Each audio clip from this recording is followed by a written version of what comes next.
네. 제가 2004년 3월 28일 오후 5시에 이 교회 지하 기도실에서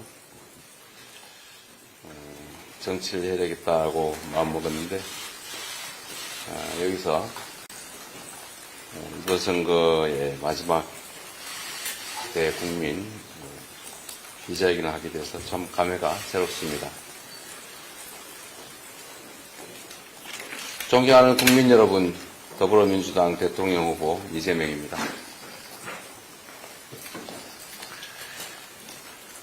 정치인은 태어나지 않고 만들어집니다. 이곳 성남은 정치인 이재명이 만들어진 곳입니다. 소년공 이재명이 고난도 겪었지만 꿈도 키워낸 곳입니다. 시민운동가 이재명이 사회 변화를 일궈낸 곳입니다. 저의 정치적 고향 성남에서 약속드립니다. 이제 국민 여러분과 함께 대한민국의 새로운 미래를 열겠습니다. 경청 투어부터 공식 선거 운동 기간까지 지난 한 달 동안 전국 각지에서 참으로 많은 분들을 만났습니다. 여러분들의 호소를 들었고 많은 사람들의 눈물을 보았습니다. 많은 국민들의 간절함이 그대로 전해졌습니다. 택시기사분들은 하루 종일 돌아다니도 5만 원 벌기가 힘들다라고 한숨을 내쉬셨습니다. 학부모님들이 아이들 학원비 때문에 아르바이트라도 해야 된다라고 하소연 하셨습니다. 건국 이래 최고의 스펙을 가진 대한민국 청소년들이지만 취업 준비만 5년째인데 과연 취업할 수 있을지 모르겠다라고 절망하고 있습니다. 모두 제 탓 같았습니다. 지난 3년의 폭정 또 불법 계엄으로 우리 국민의 삶이 더욱 피폐해졌습니다. 무섭게 쏟아지는 폭우 속에서도 자리를 떠나지 않고 끝까지 제 유세 말씀을 들으시는 국민들에게서 더 나은 삶에 대한 희망과 미래에 대한 갈망을 보았습니다. 우리 국민들은 온몸이 비에 흠뻑 젖어도 빗물이 안경까지 타고 흘러도 미동조차 하지 않으셨습니다. 장대비쯤이야 아무렇지도 않을 만큼 우리 국민들께서 지금 얼마나 힘들고 얼마나 절박한지 온몸으로 느낄 수 있었습니다. 그 모습에 저 이재명이 저도 모르게 큰절을 드리게 됐습니다. 최선을 다해 이 난국을 헤쳐나가겠다 다짐했습니다. 그리고 이 장면을 결코 잊지 않겠다라고 말씀드렸습니다. 존경하는 국민 여러분, 내란으로 나라가 통째로 흔들리고 있습니다. 경제는 곤두박질 쳤습니다. 지난주 한국은행은 급기야 성장률을 0%대 0.8%로 낮춰잡았습니다. 이것이 대한민국이 처한 냉엄한 현실입니다. 그렇지만 포기하지 않습니다. 위대한 우리 국민 여러분과 함께 반드시 이겨낼 것입니다. 제 삶은 불가능을 가능으로 바꾸는 여정이었습니다. 성남시장으로 취임했을 때도 온통 불가능투성이었습니다. 부패한 구조, 기득권의 높은 벽, 냉소적인 시선이 넘쳐났습니다. 그러나 저는 시민들만 보고 시민들의 기대를 충실하게 따랐습니다. 불필요한 낭비성 예산을 줄이고 우선순위를 조정했습니다. 행정도 시민 중심으로 완전히 바꿨습니다. 무상교복, 청년배당, 산후조리 지원 정책이 시민의 삶을 채웠습니다. 불가능하다고 외면받던 일들이 하나하나 현실로 바뀌었습니다. 경기도지사 시절에는 성남시의 청년배당을 경기도 청년기본소득으로 확대해서 시행했고 농촌 기본소득을 최초로 시행하기도 했습니다. 닥터 헬기를 도입해 응급환자 이송체계를 강화했습니다. 코로나19 위기 속에서 우리 도민들을 지켜냈습니다. 그리고 더불어민주당을 이기는 정당, 수권 정당, 강하고 유능한 정당으로 바꿔냈습니다. 정치란 없는 길을 만들어가는 것입니다. 국민 삶의 형편이 조금이라도 나아진다면 어렵더라도 도전해야 합니다. 성남에서, 경기도에서, 그리고 민주당에서 한 것처럼 이제는 대한민국을 확실히 바꿔보겠습니다. 벼랑 끝에선 자영업자들을 살려야 하지 않겠습니까? 청년들이 포기하지 않고 자신 있게 장래를 계획할 수 있는 나라, 그런 나라를 반드시 만들어야 합니다. 어르신들이 노후 걱정 없이 여생을 보내는 나라, 아이들이 마음껏 꿈을 꿀 수 있는 나라, 그런 대한민국 이제 만들어야 하지 않겠습니까? 국민 여러분, 미래는 저절로 오는 것이 아니라 만들어가는 것이다 라는 말이 있습니다. 지금이 대한민국의 새로운 미래를 우리의 힘으로 새로 만들어갈 바로 그 때입니다. 공정성장과 전환성장을 동시에 추진해서 우리 사회에 만연한 경제 불균형을 바로잡아야 합니다. 과학기술과 산업, 교육, 국토, 공공, 금융 등 사회 모든 분야를 우리가 추구하는 미래에 맞게 과감하게 바꿔내겠습니다. 인위적으로 경기를 부양하고 모방하는 가짜 성장이 아니라 체질을 완전히 바꿔 성장 잠재력을 높이는 진짜 성장으로 나아가겠습니다. 코리아 디스카운트를 해소하고 코스피 5천 시대를 열겠습니다. 국민이 안심하고 투자할 수 있는 공정하고 투명한 시장을 만들 것입니다. 혁신 기업이 정당하게 평가받는 그런 토대를 마련할 것입니다. 투자자가 두텁게 보호받는 새로운 경제 구조를 구축하겠습니다.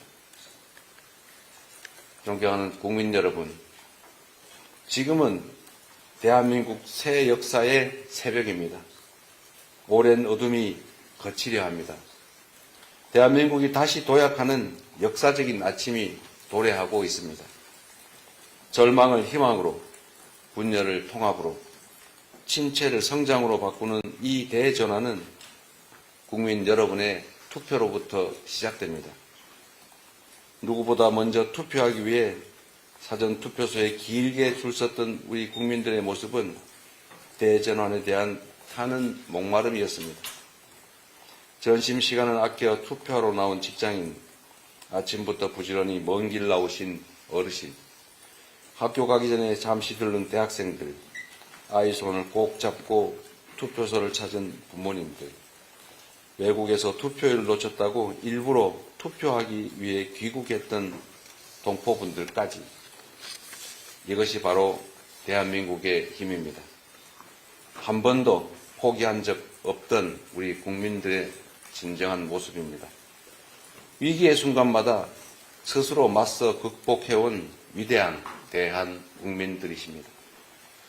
국민의 뜻을 받들겠습니다. 노력한 만큼의 기회가 주어지는 그런 나라를 반드시 만들겠습니다. 행동하지 않는 약심은 악의 편이다. 존경하는 김대중 대통령님 말씀처럼 지금이 바로 행동할 때입니다. 여러분의 한 표가 역사를 바꾸고 민주주의를 지킵니다. 여러분의 선택이 나라와 우리의 미래를 결정합니다. 투표로 여러분의 미래를 위한 제대로 일할 일꾼을 뽑아주십시오. 투표로 여러분의 꿈과 희망을 가장 잘 실현할 국민의 도구를 선택해 주십시오. 실천으로 성과를 만들어 온 충직하고 유능한 일꾼 저 이재명에게 기회를 주십시오. 잘 해낼 자신이 있습니다. 기호 1번 이재명, 우리 위대한 국민과 함께 위대한 대한민국을 반드시 만들겠습니다. 고맙습니다. 예, 감사합니다. 이재명 대통령 후보의 국민께 드리는 말씀이었습니다. 이제 언론인들의 질의응답을 하도록 하겠습니다. 너희가 장소가 볼펜 좀 주세요. 좀 들어주시고요. 마이크를 드릴 수가 없으니까 말씀을 좀 크게 하셔야 될 것 같습니다. 먼저 소속과 성함 말씀을 주시면 되겠습니다. 앞에 먼저 하겠습니다. 말씀하십시오. 후보님 안녕하세요. 사회내셔널스 신지원 기자라고 합니다. 먼저 선거 유세 일정 다니느라 정말 노고 많으셨던 말씀 우선드리고 싶고요. 전국 방방곡곡 돌아다니셨는데 마지막 유세 날인 만큼 소회 한 말씀 부탁드립니다.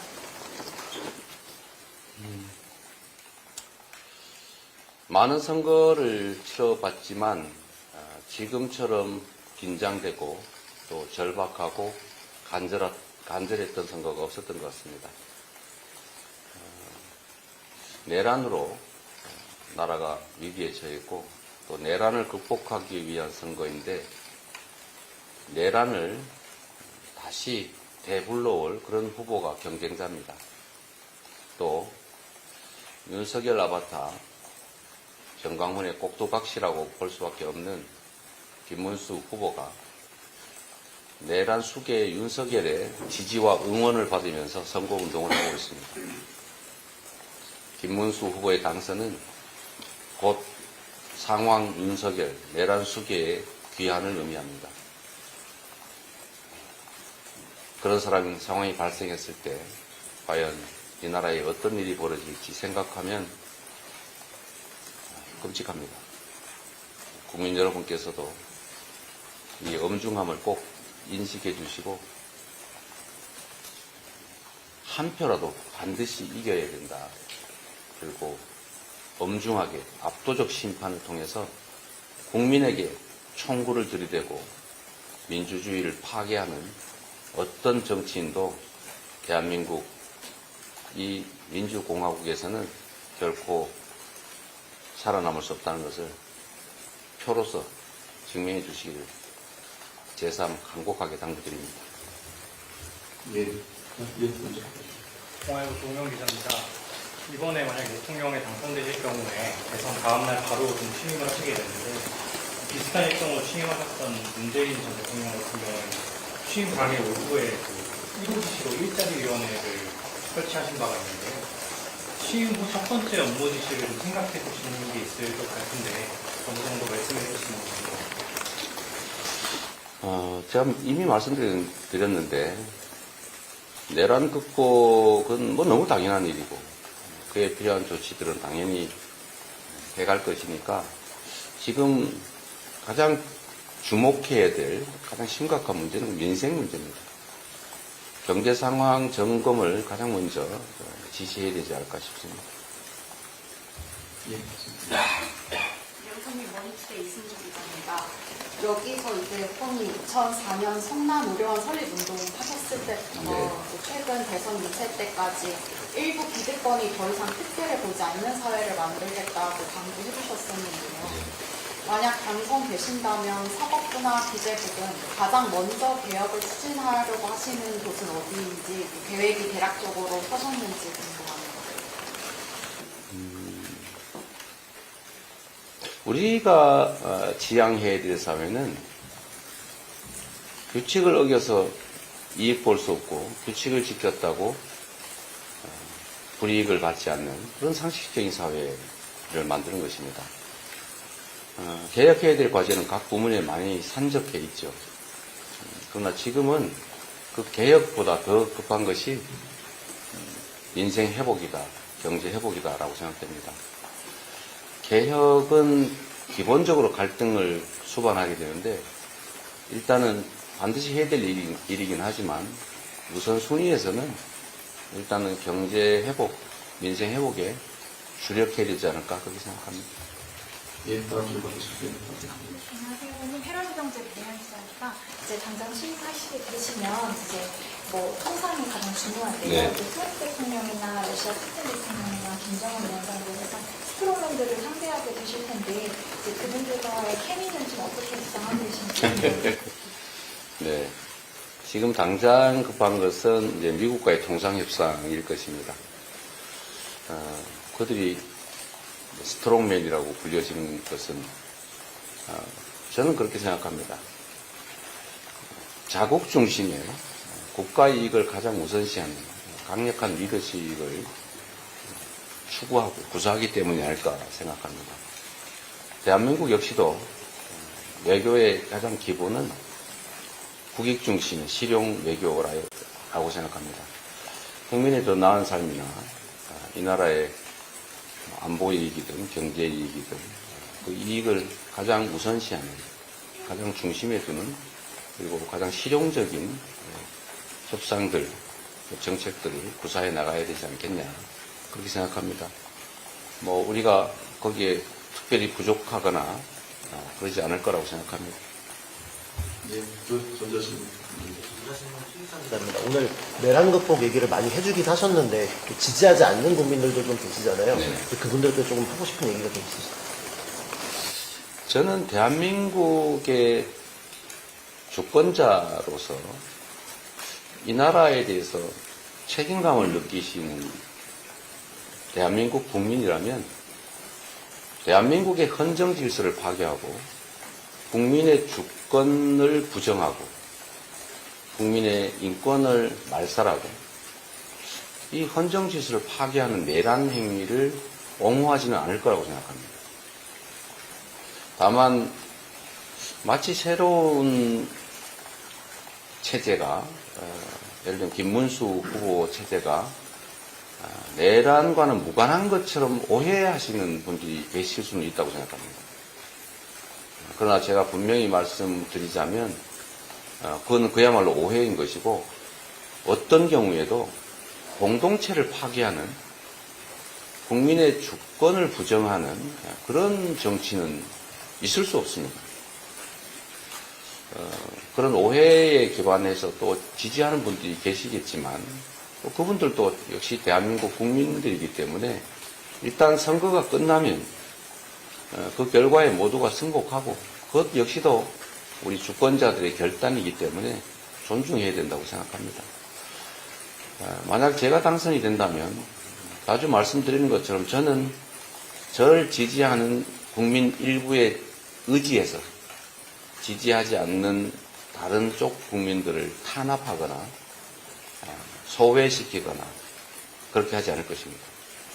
또 지지했다는 이유로 특별한 혜택을 주거나 편애하거나 또 지지자와 비지지자를 구별해서 증오, 혐오하게 하는 일 절대로 없을 것입니다.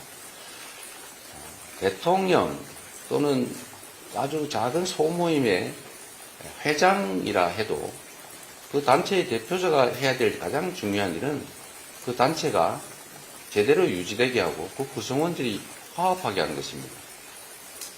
구성원의 한쪽을 편들고 다른 쪽을 소외하고 배제하면 그 모임은 깨지죠.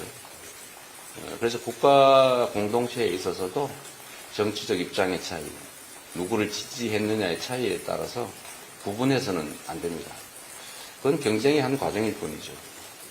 일부를 대표해서 전체를 대표하게 된다면 그 대표하게 된 순간부터는 전체를 대표해야죠. 그래서 우리가 대통령이라고 하지 않습니까? 통합은 그냥 주장하는 구두선이 아니라 대통령의 제1의 책무입니다. 국민을 통합해야 힘을 모아서 우리 공동체의 과제들을 조금이나마 개선할 수 있죠. 정치 세력들 간의 색깔이 다르고 갈등하고 대립하는 것은 불가피하고 그런 점에 대해서는 충분히 대화하고 양보하고 타협해야 되겠죠. 그러나 국민들은 정치 세력에 따라서 색깔을 따라 이념을 따라 국민들이 편을 갈라 싸울 필요는 없습니다. 또 그렇게 해서는 안 되는 거죠. 충분히 대화하고 존중하면서 국민들이 이 나라의 주인이라는 점을 언제든지 잊지 않고 국민 중심의 정치, 행정을 해나가면 저는 충분히 화합하고 통합할 수 있을 것이라고 믿고 꼭 그렇게 해야 된다고 생각합니다. 그렇게 하겠습니다.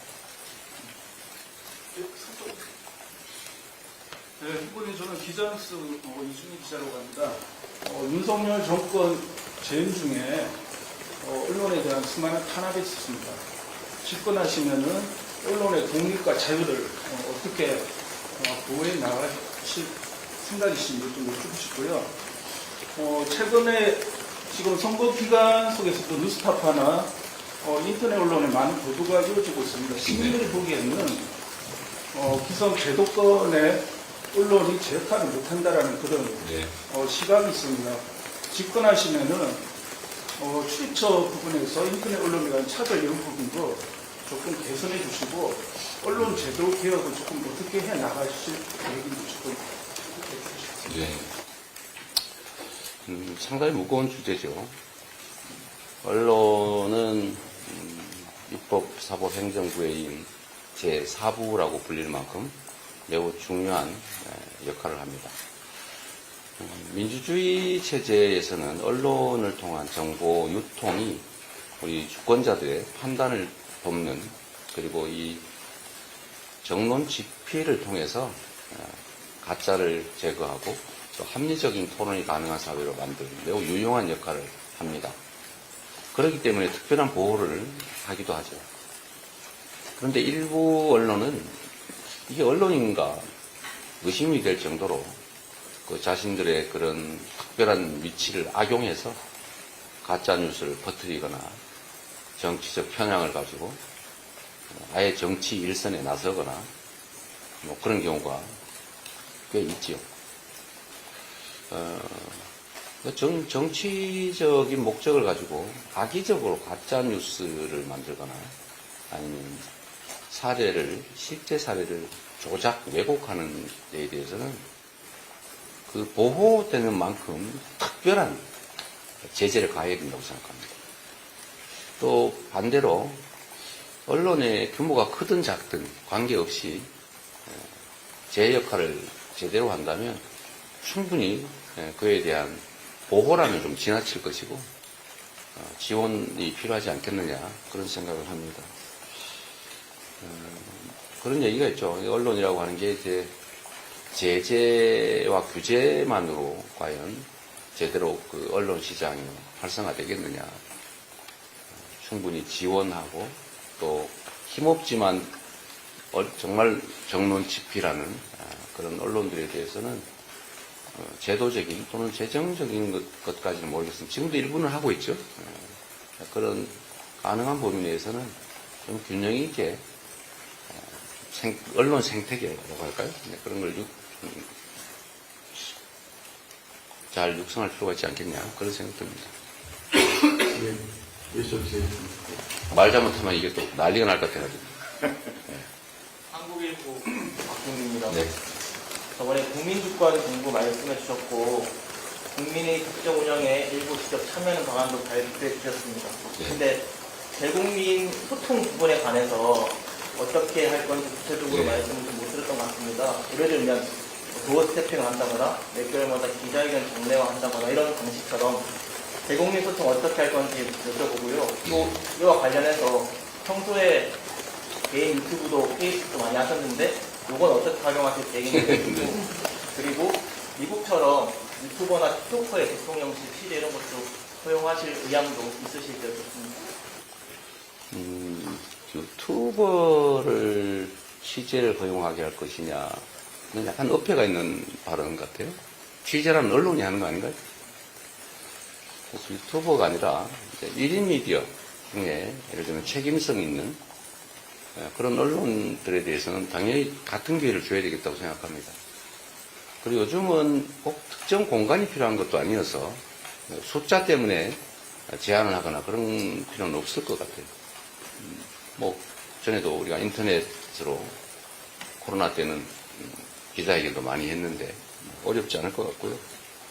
현대 정보통신수단을 활용하면 굳이 언론들을 소규모로 제한할 필요는 없겠다. 그런 생각을 기본적으로 가지고 있습니다. 뭐 상황을 봐서 또 어떻게 될지 모르겠지만요.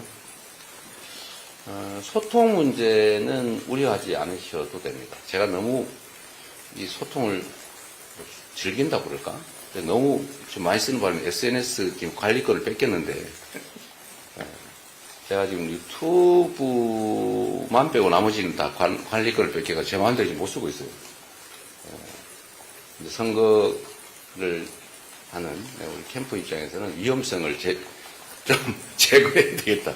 그래서 제가 동의했는데, 저는 도어 스태핑 이런 방식이 타당한지 잘 모르겠어요. 그건 고려해 봐야 되겠습니다. 근데 우리가 뭘 숨기기 위해서 접촉을 제한하는 건 옳지 않을까. 뭐 정기적인 기자 간담회들. 저는 여러분들이 직접 겪어보시기도 하지만, 저는 뭐 이런 질의응답 많이 할수록 좋다고 생각해요. 제한할 필요도 없고. 또 요즘은 이런 기자회견이나 이런 기자간담회를 전부 생중계를 해서 우리 국민들이 다 직접 보시기 때문에 저는 많이 할수록 좋다고 생각해요. 근데 과거에는 이게 반드시 이제 언론사의 데스킹을 통해서 정보가 전달되는 바람에 일종의 왜곡도 일어나고 또 게이트 키핑 때문에 차단되기도 하고 또 이런 부작용이 발생해서 또 실제로 언론 권력이 과도하게 커지기도 하고 그런데 지금은 이제 이렇게 지금도 여러분 많이 직접 보실 텐데 이런 세상이 됐기 때문에 이런 국민과의 직접 소통의 기회는 많이 늘릴수록 좋겠다는 생각을 합니다.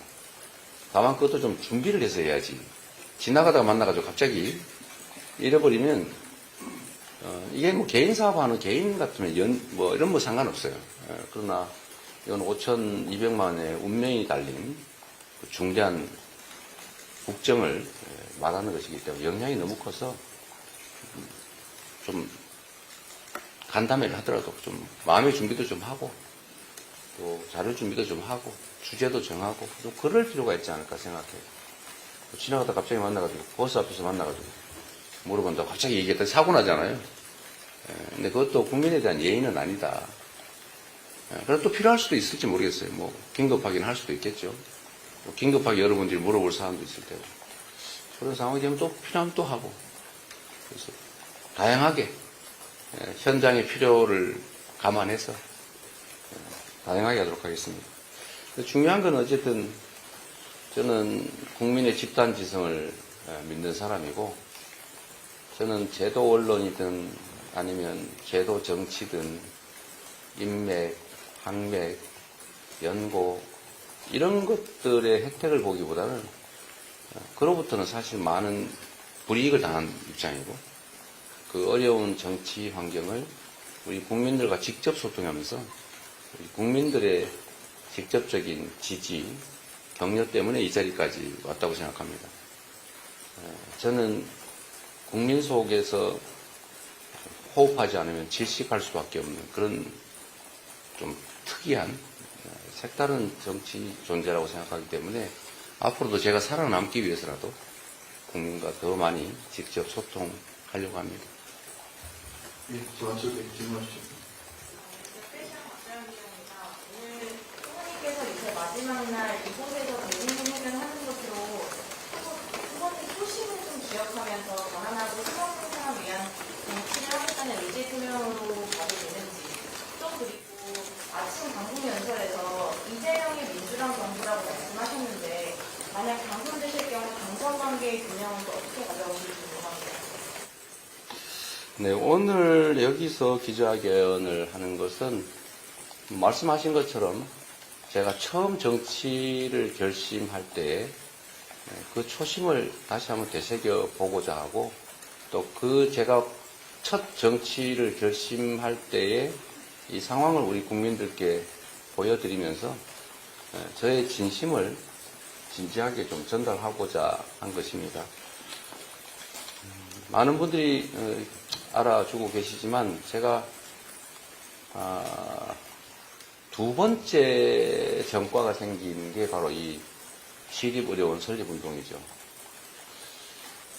첫 번째 파크뷰 특혜 분양 사건, 백풍정자 지역 용도 변경 반대 운동을 하다가 어쨌든 PD가 취재하는 것을 옆에서 도와준 과정에서 PD가 검사를 사칭한 전화를 했고 저는 그걸 도와줬다는 혐의로 어쨌든 한번 또 처벌을 구속까지 됐던 적이 있는데 두 번째로 이제 지역에 지금 바로 옆에 보셨을 겁니다.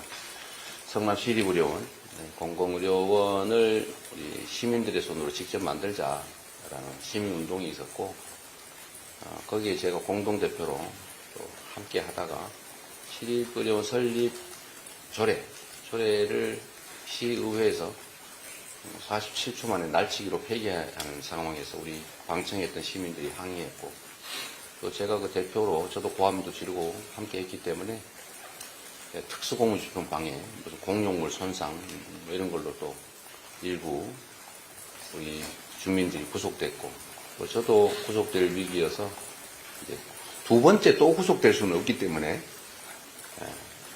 어쨌든 상황 설명도 좀 할 겸 상황이 정리되기를 기다리면서 이 교회 지하실에 기도실에 우리 이해양 목사님, 존경하는 이해양 목사님한테 양해를 얻어서 지하 한 평쯤 되나요? 기도실에 제가 오래 머물렀습니다. 그때가 3월 25일 정도부터 아마 그랬던 것 같은데, 시청, 지금은 다 철거했습니다만, 시청 담에 노랗게 개나리꽃이 정말 만개했는데, 그걸 보면서 제가 갇혀있는 제 심정이 참 묘했습니다. 그러면서 3월 28일 오후 5시에 초밥을 사가지고 왔던 우리 보건의료노조, 같이 시립의료원 설립운동을 했던 보건의료노조 간부, 그분과 저녁을 먹다가 둘이 좀 부여잡고 통곡을 하다가 우리 손으로 직접 시립의료원을 만들자. 우리가 시장을 하자. 시장에 당선돼서 우리 손으로 시립의료원을 만들자. 이렇게 마음먹어서 정치를 시작했습니다. 저의 정치의 첫 출발지이기도 하고, 제가 정치가 무엇인지, 그때는 뭐 정치는 꿈에도 생각하지 않고 살았는데, 정치라고 하는 게 얼마나 중요한지, 그 정치를 통해서 우리 국민들에게, 또 성남 시민들에게 건강한 삶을 보장해 주는 게 바로 정치 아니겠느냐, 그런 생각을 했었습니다. 그런 마음을 한시도 잊어본 일이 없습니다. 제가 국정을 하게 되더라도 국가의 존재 이유는 국민을 안전하게, 건강하게, 행복하게 살 수 있게 하는 것이다 라는 점을 잊지 않을 것입니다. 당정관계는 당연히 저는 그렇게 생각합니다. 인사든 정책이든 저는 혼자 판단하고 결정하는 데 익숙하지 않습니다. 일부에서는 제가 일단 결정하고 난 다음에 집행할 때 속도가 너무 빠르기 때문에 결정도 그렇게 혼자 독단적으로 빠르게 혹시 졸속을 하지 않냐 이런 걱정을 하시는데, 우리 강효정 의원도 옆에서 보셔서 알지만 저는 결정 과정은 매우 거의 결정 장애까지는 아니지만 매우 신중하게 많은 분들의 의견을 듣습니다. 인사도 정책도 방침도 그렇게 하죠. 당정 관계에는 수평적으로 진지하게 일상적으로 해나갈 생각입니다. 그 많은 사람들의 좋은 의견들, 경험들을 나누는 게 국정의 실패 가능성, 실수 가능성을 줄이는 일이죠. 최대한 협의하고 또 당의 의견을 존중하고 가능하면 당의 자원을 최대한 국정에 함께 쓸 생각입니다. 예, 질문하십시오. 김세윤 기자입니다. 골목골목 경선서부터 공식 선거운동까지 한 달이 넘는 기간 동안 되게 많은 고민을 하셨는데요. 그 선거운동 하시면서 가장 어려웠던 순간이 언제인지, 또 그리고 가장 수고했던 순간이나 가장 힘이 차오르던 순간은 언제인지 여쭤보겠습니다. 선거운동은 조금 전에도 말씀드렸지만 다른 어떤 선거보다도 의미가 중대하고 또 선거 결과에 따라서 이 나라의 운명이 결정나는 그런 선거라고 생각하니까 매 순간순간 긴장되고 또 절박하고 또 우리 국민들께 죄송하고 또 현장에 상상 이상으로 많이 와주시는 우리 국민들을 뵈면 죄송하고 그런 생각이 많이 들었습니다. 가장 기억나는 장면이라면 역시 제가 호남 이순신 루트를 따라서 경남, 전남 이 도시들을 순회할 때 호남 지역에 갔을 때 하필이면 그날 비가 많이 내렸습니다. 곡성, 순천, 여수 이렇게 비가 많이 내렸는데 제가 두 번째 곡성에도 비가 많이 내렸는데 순천에 갔을 때 그 수없이 많은 사람들이 그 장대비를 맞으면서 그냥 쫄딱 맞고 오고 있더라고요. 일부는 우산을 쓰고 계신데 우산을 쓰면 또 옆 사람도 그 비를 다 맞지 않습니까? 그러니까 다들 우산을 내려버리더라고요. 아예 그냥 우산을 쓰지 않고 그냥 온몸으로 비를 맞고 계신데 이렇게 안경에 막 비가 떨어지니까 안 보이니까 안경을 이렇게 물을 막 밀어내면서 무슨 인도 브러시처럼 손으로 막 밀어내면서 이렇게 서 계신 장면들을 보니까 너무 죄송했습니다. 근데 하필이면 또 저는 이렇게 위에 차의 윙 때문에 비가 안 맞으니까 저만 이렇게 또 약간 높은 자리에서 비도 안 맞고 그 비 맞는 그 수없이 많은 사람들을 이렇게 보고 연설을 하려니까 너무 그 자체도 또 죄송하고 또 3년 전에 우리가 좀 더 준비를 잘했더라면 제가 부족함을 좀 더 그때 많이 더 채웠더라면 뭐 지는 것은 지더라도 이렇게 많은 사람들 고통스럽게 하지 않았을 텐데 그런 자책감도 생기고 정말 다시는 우리 국민들께서 이런 장대비를 맞으면서 이렇게 고통스러운 현장에 서 있게 하지 말아야 되겠다. 그런 생각이 아주 너무 절실하게 들었죠. 뭐 그때는 잊지 않으려고 노력하고 또 정말 잊을 수 없는 그런 장면이었던 것 같습니다. 가끔씩 뭐 행복한 장면이랄까 뭐 그런 거는 이런 건 있죠. 저는 아이들을 보면 너무 행복해요. 아이들 어쨌든 객관적으로 매우 엄혹한 상황이고 위기 국면이기도 한데 우리 어린이들 정말 해맑게 즐겁게 그 어른들의 이런 어쩌면 정말 위중한 전쟁 같은 정치 현장에 와서도 되게 밝게 해맑게 노는 것들을 보면 그냥 그 보는 것만으로도 행복했습니다. 네. 이제 뭐 요 정도로 한 번만 더 마무리하고. 그럼 왜 그러세요? 좀 하게 놔두세요. 30분에 나가셔야죠. 자, MBC. 네. 제가 말을 너무 많이 했으니까 좀 기회를 더 드리세요. 네. 오늘 국회 현장에서도 정기회의에서는 질문 모자스 예. 관련해서 민주당에서 갑자기 비판을 하는 거에 대해서 해명을 내놔라 이렇게 말을 하고 있고 이준석 후보도 방금 이재명 후보 위신이 트라크를 했으면였던 거 아니냐 좀 공격적인 발언들을 하고 있는데 여기에 대해서 두 후보가 직접 해명을 해달라는 네. 뭐 선대위에서 했으니까 보시고요. 우리 김문수 후보님은 그런 문제보다는 리박스쿨 이런 사이버 반란, 사이버의 내란에 해당되는 그런 중대 범죄 행위란 것에 대해서 본인들이 어떤 관련이 있는지 그 해명부터 하는 게 먼저인 것 같습니다. 국가의 예산을 전용해서 어쩌면 국가의 권력을 일부 이용해서 이재명 나빠, 김문수 좋아 이런 댓글을 조직적으로 쓰고 국민 여론을 조작해서 민주주의 과정 자체를 또 파괴하려고 하는 사이버 내란 행위에 대해서 정말 책임 있는 답변을 하는 게 먼저가 아닐까 그런 생각이 듭니다. 지금 앞에 지금 한국경제신문 최혜련입니다. 후보님 이번 선대위에 정말 다양한 분들이 함께 해주셨는데요. 네. 그 후보님 그 시기에 좀 그 한 20일 가량의 여정 좀 함께 하시니까 어떠셨는지 그리고 이후의 여정에서 민주가 또 어떤 계획을 하고 계시는지 궁금합니다. 우리 선대위는 어쨌든 통합의 가치를 높이 두고 많은 분들과 함께 하려고 노력했습니다.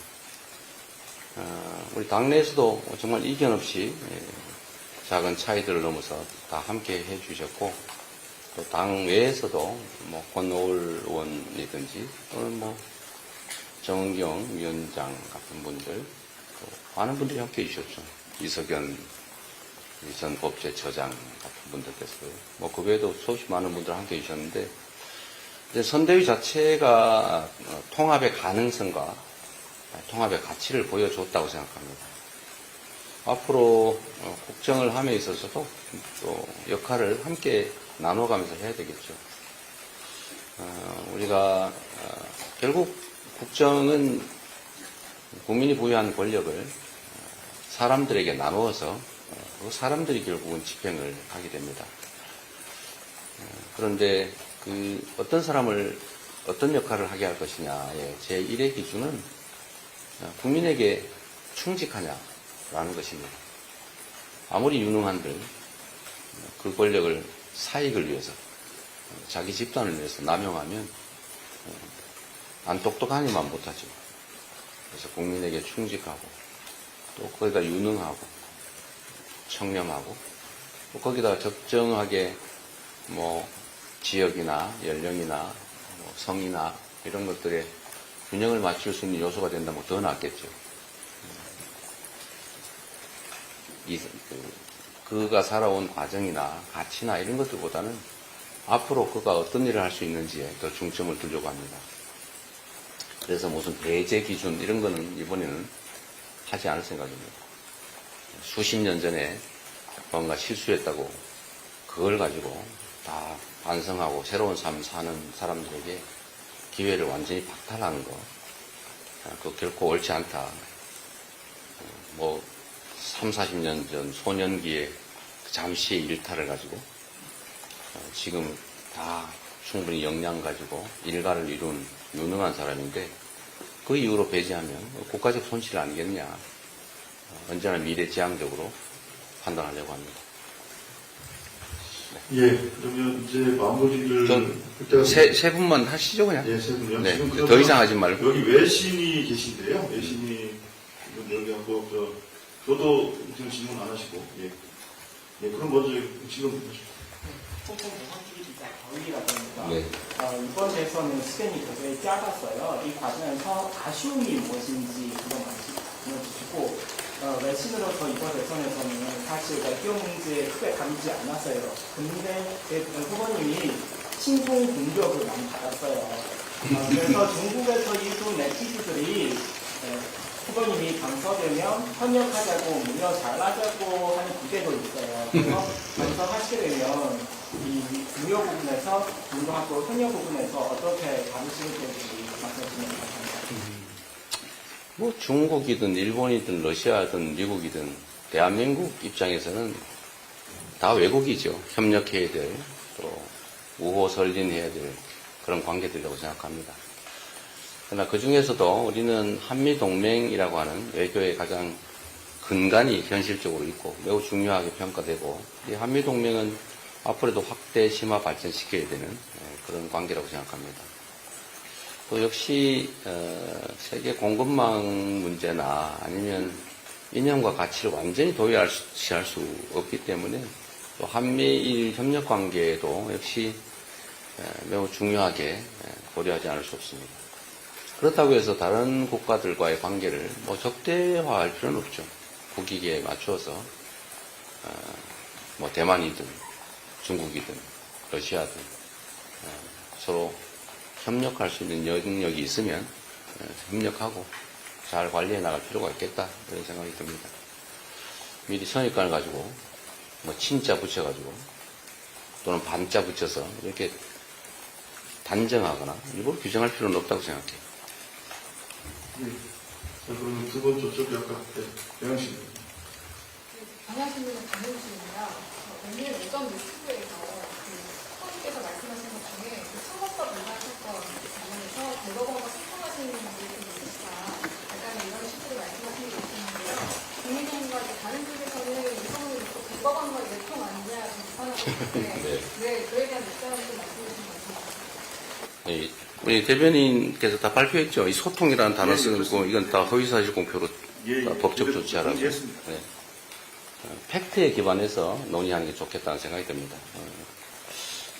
대한민국 정치의 가장 심각한 문제죠. 조작, 왜곡, 이런 것들은 정말 옳지 않다는 말씀드리고 그 내용 잘 보시면 좋을 것 같아요. 네. 마지막으로 조정은 아주경제 김씨입니다. 후보님께서는 그 당대표 시절부터 계속해서 태극기를 착용해 오셨는데 선거 기간 동안에도 진짜 대한민국을 대체가 오겠다는 말씀을 반복해 네. 주셨습니다. 그래서 후보님께서 생각하시는 태극기의 의미가 무엇인지 궁금합니다. 네, 그 질문 정말 감사하게 생각합니다. 아무도 이때까지 물어주지 않았는데. 이 태극기가 사실은 오용됐습니다. 태극기는 우리 대한민국의 일체성, 우리 대한민국 국민을 상징하는 하나의 중요한 상징물이죠. 이건 어떤 특정 정파, 특정 세력의 전유물이 아닙니다. 그런데 어느 날부턴가 소위 태극기 부대, 태극기 세력. 그래서 이 태극기는 마치 극우 세력의 전유물처럼 느껴지게 됐습니다. 오염된 거죠. 그래서 태극기를 제자리에 좀 찾아주자는 게 제 생각이었습니다. 저는 국회의원 당선된 후에 아직 국회의원 배지가 너무 무거워서 달지 못하고 있는데, 당 배지를 달다가 제가 태극기로 이제 바꿨죠. 정치인이 해야 될 가장 중요한 역할은 역시 국민 통합입니다. 국민 통합의 가장 중요한 상징물 중에 하나가 애국가, 태극기, 국화, 이런 것들 아니겠습니까?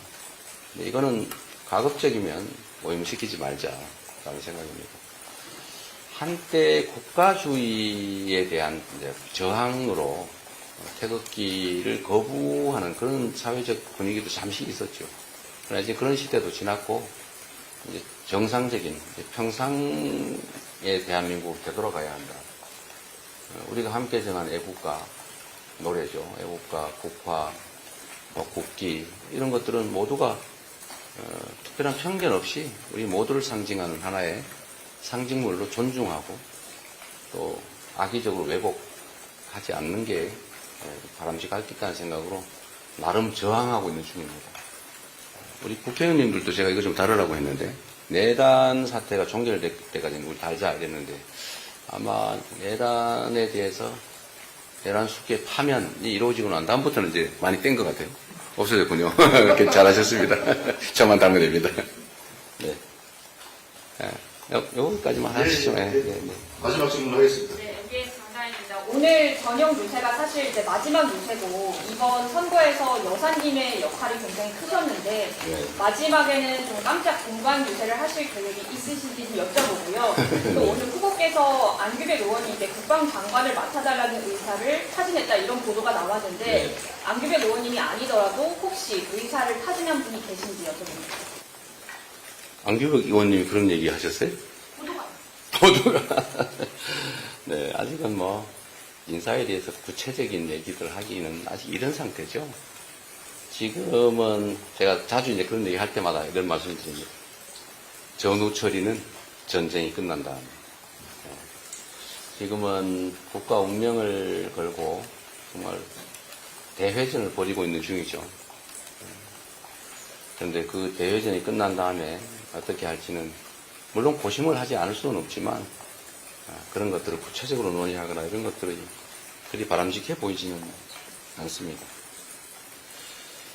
제 아내는 지금 한 달 이상 좀 못 본 것 같은데 제 아내의 판단을 존중하겠습니다. 오늘 밤에 아마 서울에 있을지 잘 모르겠네요.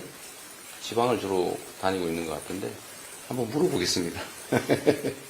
네. 예, 자. 그러면 이상으로 기자회견을 마치도록 하겠습니다. 네, 감사합니다.